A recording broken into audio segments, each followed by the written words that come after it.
नमस्कार, मैं Ravish Kumar. Supreme court में ईडी को लेकर तीन मामले चल रहे हैं। पहला मामला है ईडी के प्रमुख को सेवा विस्तार अवैध रूप से दिया गया है या नहीं। दूसरा मामला है ईडी कैसे गिरफ्तार करे और गिरफ्तारी के बाद क्या करे, इसे लेकर गाइडलाइन की मांग की गई है। तीसरा मामला है मनी लॉन्ड्रिंग के केस में ईडी किसी को बिना आधार बताए ही गिरफ्तार कर सकती है। पहले इसे सुप्रीम कोर्ट ने सही माना था, लेकिन बाद में सर्वोच्च अदालत ने इसकी समीक्षा याचिका स्वीकार कर ली।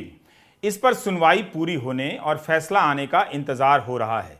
ईडी से जुड़े इन तीनों सवालों पर हम आज अपने वीडियो में बात करेंगे। सबसे पहले ईडी के निदेशक से जुड़े मामले पर बात होगी। 2021 में सुप्रीम कोर्ट ने कहा था कि ईडी के निदेशक को सेवा विस्तार अति विशिष्ट परिस्थितियों में ही दिया जाना चाहिए। विपक्ष की याचिका की खबर पर आने से पहले इन जांच एजेंसियों में सेवा विस्तार की जो रेवड़ियां बट रही हैं, उनका स्वाद आप भी चख लीजिए। हिंदी के अखबारों और चैनलों के दर्शकों और पाठकों तक ऐसी जानकारियां नहीं पहुंचने दी जाती हैं, ताकि आपके अंदर नागरिक चेतना का विकास बंद हो जाए। इस खबर को देखिए, सितंबर 2021 की है। कॉमन कॉज ने सुप्रीम कोर्ट में चुनौती दी कि ईडी के निदेशक संजय मिश्रा को गलत तरीके से सेवा विस्तार दिया गया है। तब उन्हें पहली बार सेवा विस्तार दिया गया था। सुप्रीम कोर्ट ने कहा कि अति विशिष्ट परिस्थितियों में ही सेवा विस्तार दिया जाना चाहिए, और वो भी कम समय के लिए। कोर्ट ने यह भी कहा कि संजय मिश्रा को अब और सेवा विस्तार नहीं दिया जाएगा। जस्टिस एल नागेश्वरा राव ने अपने फैसले में लिखा है कि रिटायरमेंट की उम्र पर पहुंचने के बाद बहुत सोच समझकर ही सेवा विस्तार दिया जाए। जो जांच चल रही है उसी को पूरा करने के ख्याल से सेवा विस्तार दिया जा सकता है, लेकिन इसका कारण पूरी तरह से रिकॉर्ड पर लाया जाए। हम साफ कर देना चाहते हैं कि अब और सेवा विस्तार नहीं दिया जाएगा। नवंबर 2021 में संजय मिश्रा का सेवा विस्तार वाला कार्यकाल खत्म हो रहा था। एक बार सुप्रीम कोर्ट कह चुका है कि आगे इन्हें सेवा विस्तार नहीं दिया जाएगा। सुप्रीम कोर्ट में कोर्ट मित्र केवी विश्वनाथन के साथ बहस कर रहे वकील रवि रघुनाथ ने कहा है कि केंद्र सरकार ने 2021 के इस फैसले को पलट दिया और नियमों में संशोधन कर दिया। वकील रवि रघुनाथ का कहना है कि कोर्ट के इस आदेश को पलटने के लिए केंद्र सरकार ने कई तरह के संशोधन अधिनियम को पास करा लिए। नए नियम के अनुसार ईडी के नए निदेशक की नियुक्ति 2 साल के लिए होगी और उसके बाद एक साल कर कुल 5 साल का सेवा कार्यकाल दिया जा सकेगा। इससे तो प्रशासन में ही ठहराव आ जाएगा, दूसरे योग्य अफसरों को मौका नहीं मिलेगा। उनके लिए ईडी के शीर्ष पद पर पहुंचने का रास्ता बंद हो जाएगा। इससे एक काम और होगा, इस दफ्तर की स्वतंत्रता की बुनियाद ही हिल जाएगी। कांग्रेस के रणदीप सुरजेवाला और टीएमसी की महुआ मोइत्रा ने याचिका दायर की है। कुछ सोचकर ही 2 साल का कार्यकाल रखा गया होगा, मगर अब तो 3 बार सेवा विस्तार दिया जा सकता है। इस हिसाब से कार्यकाल 5 साल का हो सकता है। संजय मिश्रा भारतीय राजस्व सेवा के अफसर हैं। अब आप इन तस्वीरों को देखिए। पहली तस्वीर भारत की राष्ट्रपति द्रौपदी मुर्मू की है। राष्ट्रपति का कार्यकाल 5 साल का होता है। दूसरी तस्वीर प्रधानमंत्री मोदी की है। प्रधानमंत्री का कार्यकाल 5 साल का होता है। और ये तस्वीरें ईडी के निदेशक संजय मिश्रा और सीबीआई के निदेशक सुबोध कुमार जायसवाल की हैं। दिसंबर 2021 में पास किए गए बिल के बाद सेवा विस्तार के जरिए इनका कार्यकाल भी 5 साल का हो सकता है। मतलब अगर सरकार मेहरबान हो गई तो इनका कार्यकाल राष्ट्रपति और प्रधानमंत्री के बराबर हो जाएगा। मतलब अगर सरकार मेहरबान हो गई तो इनका कार्यकाल राष्ट्रपति और प्रधानमंत्री के बराबर का हो सकता है। कोई भी सरकार इन दोनों पदों को अपना आदमी के लिए रिजर्व कर सकती है। क्या इस पद के लिए इतनी बड़ी नौकरशाही में दूसरे योग्य अफसर नहीं होंगे? एक बार अपना आदमी मिल गया तो फिर भारतीय सिविल सेवा के कई बैच के अफसर इन पदों पर नहीं पहुंच सकेंगे। उन अफसरों की सोचिए जो इस तरह के शीर्ष पदों पर पहुंचने का सपना देखते देखते रिटायर हो जाएंगे और डर के मारे अखबार में नौकरशाही की स्थिति पर एक आर्टिकल तक नहीं लिख पाएंगे, जैसा कि 2014 के पहले खूब लिखा करते थे। सरकार के वकील ने कहा है कि सेवा विस्तार को चुनौती इसलिए दी जा रही है ताकि नेताओं को मनी लॉन्ड्रिंग के केस से बचाया जा सके, लेकिन सुप्रीम कोर्ट ने कह दिया कि वह याचिकाकर्ता के राजनीतिक संबंधों को लेकर चिंतित नहीं है। इसलिए 14 विपक्षी दलों की याचिका को हल्के में न लिया जाए कि जांच एजेंसियों का इस्तेमाल विपक्ष को खत्म करने में किया जा रहा है। केवल बीजेपी के विरोधियों को जेल भेजा जा रहा है और ईडी के निदेशक को सेवा विस्तार देते देते 5 साल तक इन्हें इस पद पर रखा जा सकता है। ठीक, अदानी समूह को लेकर जब हिंडनबर्ग की रिपोर्ट आई तब सवाल उठने लगा कि एलआईसी और एसबीआई ने निवेश किया है, यह निवेश राजनीतिक है। इस आरोप के बीच में ही खबर आती है कि एलआईसी के सीईओ को तीसरी बार सेवा विस्तार दिया जा सकता है। बैंक ऑफ बड़ौदा के प्रबंध निदेशक को भी इसी साल 5 महीने का सेवा विस्तार दे दिया गया था। बाद में प्रबंध निदेशक जी ने बयान दिया कि उनका बैंक अदानी समूह में भरोसा बनाए रखेगा। यह है असली रेवड़ी। सेवा की रेवड़ी को सेवा विस्तार कहते हैं। इसलिए सुप्रीम कोर्ट में कांग्रेस नेता रणदीप सुरजेवाला, जया ठाकुर, तृणमूल सांसद महुआ मोइत्रा की याचिका में ईडी के चीफ के सेवा विस्तार को चुनौती दी गई है। बहस चल रही है, अभी फैसले का इंतजार है। यह खबर 24 मार्च की है। अमित आनंद ने टाइम्स ऑफ इंडिया में रिपोर्ट फाइल की है कि केंद्र सरकार ने गैर कानूनी तरीके से ईडी के चीफ को सेवा विस्तार दिया है। सुप्रीम कोर्ट के सहायक मित्र केवी विश्वनाथन ने कोर्ट में कहा है कि केंद्र ने कानून में बदलाव कर मौजूदा ईडी चीफ को सेवा विस्तार दिया है, वो गैर कानूनी है। ऐसा करने से एजेंसी की स्वतंत्रता और निष्ठा प्रभावित होती है। मौजूदा निदेशक को 3 बार सेवा विस्तार दिया जाना अवैध है। अदालत का फैसला नहीं आया, लेकिन यह राय कम महत्वपूर्ण नहीं है। अगर यह साबित हो जाए कि उन्हें गैर कानूनी तरीके से सेवा विस्तार दिया गया है, तब क्या कोर्ट को यह नहीं देखना चाहिए कि एजेंसी का किस तरह से दुरुपयोग हुआ होगा? विपक्ष का आरोप कैसे नहीं सही ठहरता है कि ईडी और सीबीआई का इस्तेमाल विपक्ष के नेताओं को जेल भेजने के लिए किया जा रहा है। सुप्रीम कोर्ट के कोर्ट मित्र केवी विश्वनाथन ने कहा कि ईडी के प्रमुख के सेवा विस्तार करने वाले संशोधनों को निरस्त किया जाए, क्योंकि वे कोर्ट के पुराने ऑर्डर के खिलाफ हैं। ईडी के चीफ के सेवा विस्तार को लेकर बहस चल रही है। इसलिए विपक्ष बार बार आरोप लगा रहा है कि जो नेता बीजेपी में चला जाता है उसके खिलाफ जांच नहीं होती है, जो नहीं जाता है उसे जेल भेज दिया जाता है। इस कड़ी में असम के मुख्यमंत्री का उदाहरण दिया जाता है। 21 जुलाई 2015 को बीजेपी ने बाकायदा आरोपों की एक पुस्तिका जारी की। इस पुस्तिका पर 2010 में गोवा और गुवाहाटी में पानी आपूर्ति घोटाला लिखा था। प्रधानमंत्री भी इसके विमोचन पर मौजूद थे। बीजेपी ने आरोप लगाया कि Himanta Biswa Sarma water supply project के मुख्य किरदार हैं। इन पर घोटाले का आरोप लगाया गया। हेमंता बिस्वा शर्मा उस समय कांग्रेस सरकार में मंत्री थे। उसी साल 23 अगस्त 2015 यानी पुस्तिका प्रकाशित होने के 1 महीने बाद हेमंता बिस्वा शर्मा कांग्रेस छोड़कर बीजेपी में आ गए। अगले साल असम में चुनाव से पहले बाकायदा अमित शाह ने प्रेस कॉन्फ्रेंस में कहा कि शर्मा के खिलाफ जांच होगी। उन्होंने कहा कि बिना जांच के किसी को क्लीन चिट कैसे दे सकते हैं। असम में भाजपा सरकार आने के बाद इस मामले की जांच कहां तक पहुंची है मुझे नहीं पता, आप पूछ लीजिए अगर जवाब मिलता है तो। इससे यह आरोप और भी गहरा होता है कि जांच के नाम पर डराकर दूसरे दलों से नेताओं को लाया जा रहा है। जब बीजेपी से इसके बारे में पूछा गया तो उस समय इकोनॉमिक टाइम्स में छपा है कि अमित शाह ने कहा कि हेमंता बिस्वा शर्मा ने हमें समझा दिया है कि कैसे भ्रष्टाचार हुआ है और हमने समझ लिया है। जब हेमंता बिस्वा शर्मा की बारी आती है तो बीजेपी आरोप भी लगाती है और आरोपी को अपनी पार्टी में शामिल करके उसके समझाने पर समझ भी जाती है और समझने के बाद मुख्यमंत्री बना देती है। 9 अप्रैल 2016 की अमित शाह की यह प्रेस कॉन्फ्रेंस आप YouTube पर देख सकते हैं। जब जवाब नहीं मिला तो सवाल का तरीका बताने लगे, उनसे जवाब देते ही नहीं बना।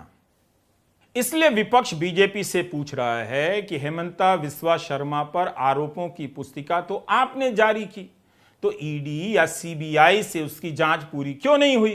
क्या 2015 से 2023 के दौरान उनसे कोई ठोस पूछताछ हुई है? जिस मामले में भ्रष्टाचार के आरोप लगे थे, उस मामले में क्या हुआ? कहीं ऐसा तो नहीं कि हेमंता बिस्वा शर्मा के कारण बाकी आरोपी भी बचा लिए गए?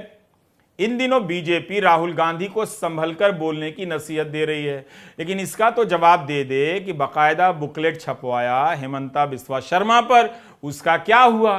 क्या तब बीजेपी संभलकर नहीं चल रही थी? हेमंता बिस्वा शर्मा के मुकाबले अब शिवसेना के सांसद संजय राउत का मामला देखिए। राज्यसभा सांसद संजय राउत को 101 दिनों तक जेल में डाल दिया गया। बॉम्बे हाई कोर्ट में उनकी जमानत के विरोध पर सुनवाई चल रही थी। तब स्पेशल जज एमजी देशपांडे ने अपने आदेश में कहा कि इस मामले में 2 अभियुक्तों को अवैध तरीके से गिरफ्तार किया गया है।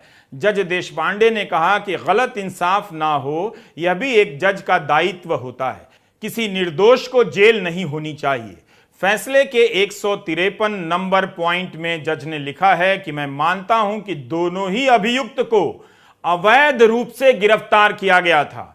ईडी ने दोनों के साथ जिस तरह से भेदभाव किया है, दोनों को बराबरी का हक मिलना चाहिए। ईडी ने इस केस के मुख्य अभियुक्तों को गिरफ्तार नहीं किया। प्रवीण राउत को पहले जमानत पर रिहा किया गया था। कोर्ट के सामने ऐसा कोई साक्ष्य पेश नहीं किया गया कि वे जमानत की शर्तों को तोड़ रहे थे। उसी तरह संजय राउत के खिलाफ ईडी की जितनी दलीलें थीं, वो टिक नहीं पाईं। कोर्ट ने कहा कि यह केस दीवानी विवाद का है, लेकिन इसे मनी लॉन्ड्रिंग या आर्थिक अपराध बना देने से एक निर्दोष आदमी काफी बुरी स्थिति में आ जाता है।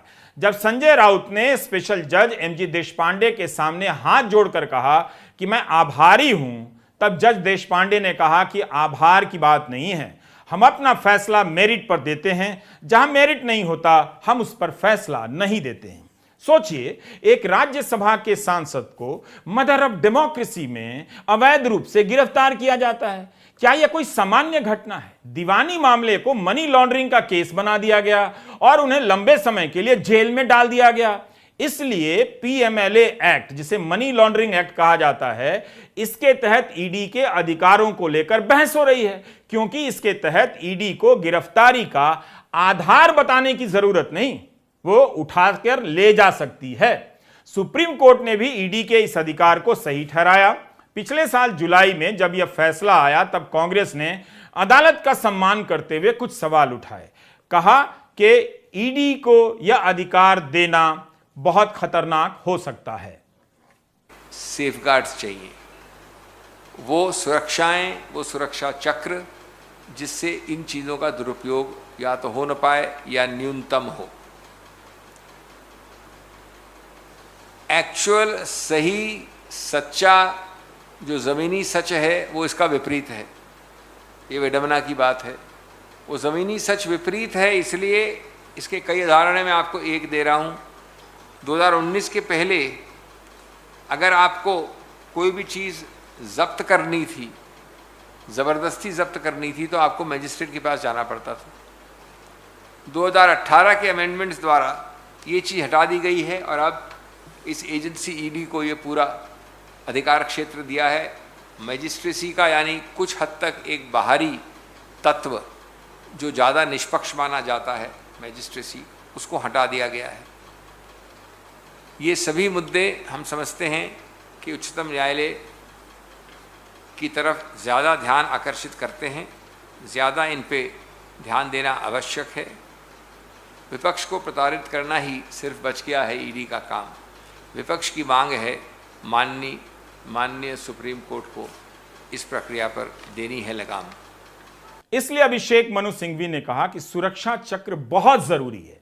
पीएमएलए केस में 0.5% सजा की दर भी नहीं है। 100 में 1 को भी सजा नहीं मिलती है, बल्कि 0 के करीब सजा है, यह अभिषेक मनु सिंघवी कहते हैं। सुप्रीम कोर्ट के तब के फैसले की काफी आलोचना हुई, समीक्षा हुई। अगस्त 2022 में सुप्रीम कोर्ट ने अपने ही फैसले के खिलाफ सुनवाई की बात मान ली। कांग्रेस के सांसद कार्ति चिदंबरम और महबूबा मुफ्ती समेत अन्य लोगों की याचिका स्वीकार कर ली गई। उस दौरान कोर्ट में सीजेआई रमना की बेंच ने कहा कि बिना विस्तृत व्याख्यान के कानून का गलत इस्तेमाल होने की आशंका है। असल में होता यह है कि अब खबरें बहुत कम हैं। हिंदी के अखबार इन खबरों को इस तरह से एक जगह जमा कर विस्तार से नहीं बताते। नतीजा यह होता है कि आप फैसला सूचनाओं के आधार पर कम, धारणाओं के आधार पर ज्यादा करते हैं। हिंदी अखबार पढ़ते समय सावधानी बरतिए, सोचिए कि क्या और कैसे लिखा जा रहा है, उसमें जानकारी कितनी है, प्रोपेगेंडा कितना है। पीएमएलए मामले में अपील के लिए एक ट्रिब्यूनल बनाया गया। 21 सितंबर 2019 को इसके पूर्णकालिक chairman justice Manmohan Singh retire हो जाते हैं। उसके बाद जस्टिस जीसी मिश्रा को चेयरमैन बनाया जाता है, जो कार्यवाहक चेयरमैन के रूप में काम करते हैं। कांग्रेस ने जुलाई 2022 में ये सारे तथ्य सामने रखे कि ट्रिब्यूनल का कोई पूर्णकालिक चेयरमैन नहीं है। 10 सितंबर 2022 के इंडियन एक्सप्रेस की रिपोर्ट देखिए। मद्रास हाईकोर्ट के चीफ जस्टिस के रिटायर होने के 4 दिन पहले ही उनकी इस पद पर नियुक्ति का आदेश आ गया, ऐसा इस खबर में दावा किया गया है। खबरों को देखने और पढ़ने की आदत बदल लीजिए। मीडिया जानता है कि आपके पास जानने का समय और धीरज कम हो चुका है, इसलिए किसी को पेशाब करते हुए का सीधा प्रसारण आपको दिखाया जा रहा है। अब खबरें एक जगह इस तरह से विस्तार में नहीं बताई जाती हैं जिस तरह से हम बता रहे हैं रवीश कुमार ऑफिशियल पर। लेकिन जब हमने ईडी से संबंधित इन खबरों को एक जगह समेटा, तब दिखने लगा कि इसके जरिए इस देश में क्या चल रहा है। विपक्ष के आरोप हवा में नहीं लगते हैं। मदर ऑफ डेमोक्रेसी में यह सब खुलेआम हो रहा है। एक राज्यसभा सांसद को अवैध रूप से गिरफ्तार किया जाता है। अवैध गिरफ्तारी पर कोई कार्रवाई नहीं होती है। क्या भारत किसी को भी जेल में डाल देने की फैक्ट्री हो गया है? इसलिए विपक्ष कोर्ट से गाइडलाइन चाहता है कि गिरफ्तारी का तरीका क्या हो, आधार क्या हो, सुप्रीम कोर्ट बताए। गिरफ्तार करने की गाइडलाइन अगर सुप्रीम कोर्ट से मांगने की नौबत आ जाए तो साफ है कि मदर ऑफ डेमोक्रेसी में फादर ऑफ पावर बेलगाम हो चुका है। आखिर जांच एजेंसियों ने किसी बीजेपी के नेता पर हाथ क्यों नहीं डाले?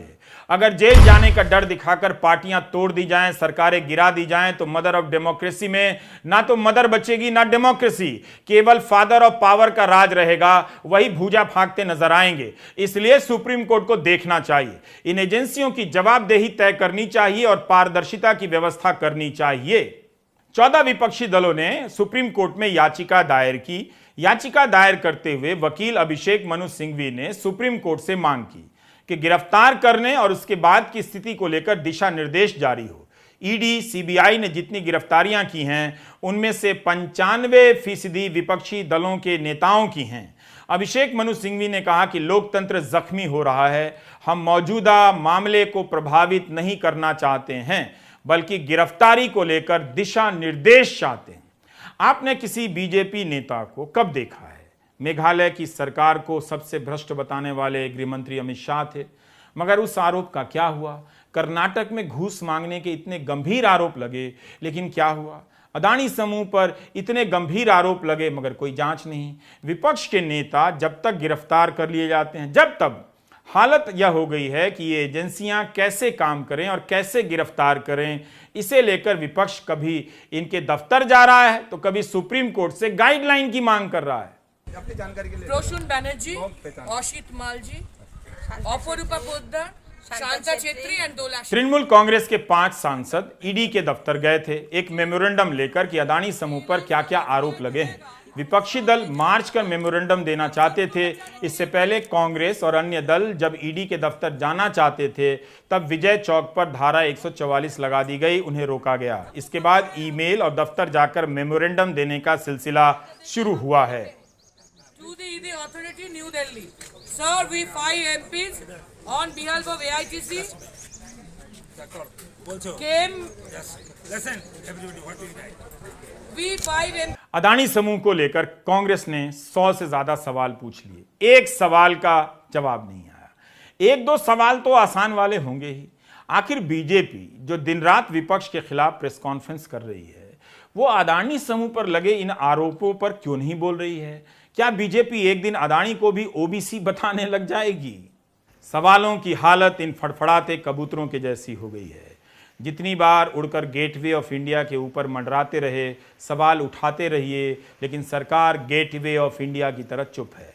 जयराम रमेश ने 100वां सवाल पूछते हुए लिखा कि प्रिय पीएम मोदी, ये हैं आपके लिए HAHK, हम अदानी के हैं कौन, श्रृंखला की 34वीं और अंतिम किस्त। हमने अदानी महाघोटाले में आपकी स्पष्ट मिलीभगत को लेकर 5 फरवरी 2023 से अब तक आपसे 99 सवाल पूछे हैं। हम एक अंतिम प्रश्न के साथ इस श्रृंखला को समाप्त कर रहे हैं कि क्या आप अपने नियंत्रण वाली जांच एजेंसियों की एक विशाल सेना का उपयोग राष्ट्रीय हित में करेंगे। दुर्भाग्य से 2 मार्च 2023 को सुप्रीम कोर्ट द्वारा गठित विशेषज्ञ समिति के अधिकार क्षेत्र में ये एजेंसियां औपचारिक रूप से नहीं आती हैं। आपने इन एजेंसियों को विपक्ष, सिविल सोसाइटी और स्वतंत्र व्यवसायों के खिलाफ इस्तेमाल करने में कभी संकोच नहीं किया। हम आपसे 1947 के बाद से भ्रष्टाचार के इस सबसे बड़े मामले में जांच की मांग करते हैं। सवाल उड़कर कभी मंडराते हैं, कभी डाल पर बैठ जाते हैं, मगर सरकार और Gautam Adani gateway of India की तरह खामोश हैं, सुरक्षित हैं। ईडी की ये सब कहानियां हैं। सुप्रीम कोर्ट में क्या फैसला आएगा कोई बता तो नहीं सकता, मगर कई ऐसी घटनाएं हैं जिनके आधार पर शक को मजबूती मिलती है कि इस संस्था के इस्तेमाल से क्या हो रहा है। अवैध रूप से राज्यसभा का सांसद गिरफ्तार होता है। मदर ऑफ डेमोक्रेसी में फादर ऑफ पावर बेलगाम हो गया है। नमस्कार, मैं रवीश कुमार।